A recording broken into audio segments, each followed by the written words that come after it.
lot of you started the problem this way with a picture. Yes? You started with a picture.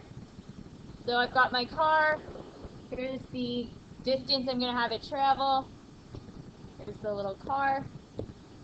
What velocity does the car start out with this time? Is it moving or is it at rest? Moving at 6.5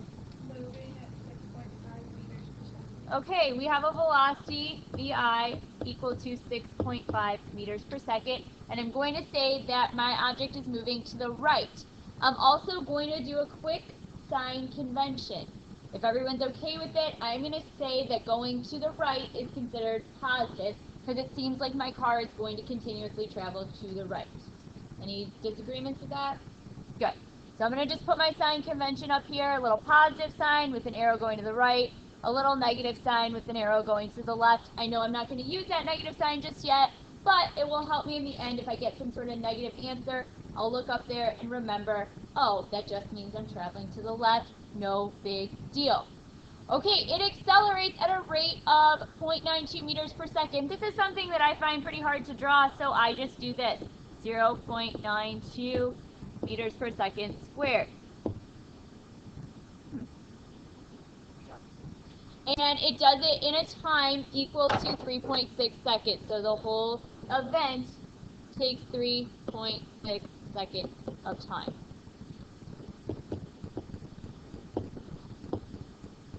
From this point, I want to start off with part A and figure out the car's final speed, what I would call VF. And I put a question mark here for the time being, which will get replaced with an answer momentarily. So I have VI, I have A, and I have T to start, and I'm looking for VF. Do we see an equation that I could easily use for this? Diane, what equation did you choose?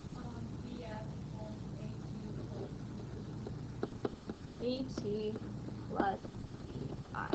That looks pretty good. I have A, I have T, I have VI, and it's already in the arrangement that I need to solve for. That's fantastic. It's like a little bonus here.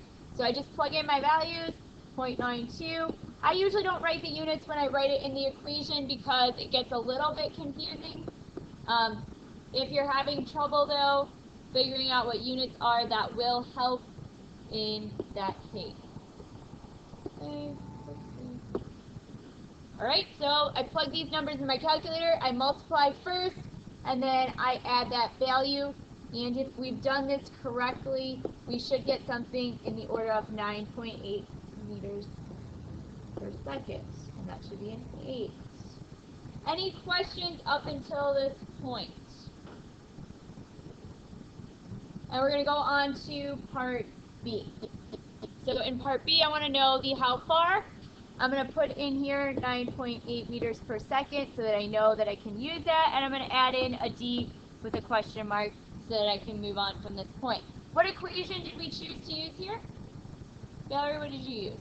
I used T equals VI plus 1/2. So that sounds like a great equation to use. Okay, so again, I am faced with an ideal situation where I just have to plug everything in and I get my D out. I don't have to rearrange. So I plug in my VI, my T, etc. So my VI again is 6.5. My T is 3.6 plus 1/2 times the acceleration of 0.92. And T, don't forget, is squared over here, 3.6 squared. I usually do this part of the problem first. Make sure I get it all together. Why? Because I don't want to forget to do T squared. And as I'm writing the squared, it's a lot more likely that I'll remember to do it when I plug it into my calculator. So do that part of the problem first, this part second, add them together, and I get a value. When you plug it all into your calculator, I got a value of 29.36. Is that close to what we're getting as a class, or did I potentially make an error along some of my calculation? Riley? You got 29.34, is that right? Oh, for sure. Yeah. Usually we would probably round to about just here anyways. So that's fine. 10th place is more than enough for us in physics at this point. Same question. 29.2, totally fine. I would say anything between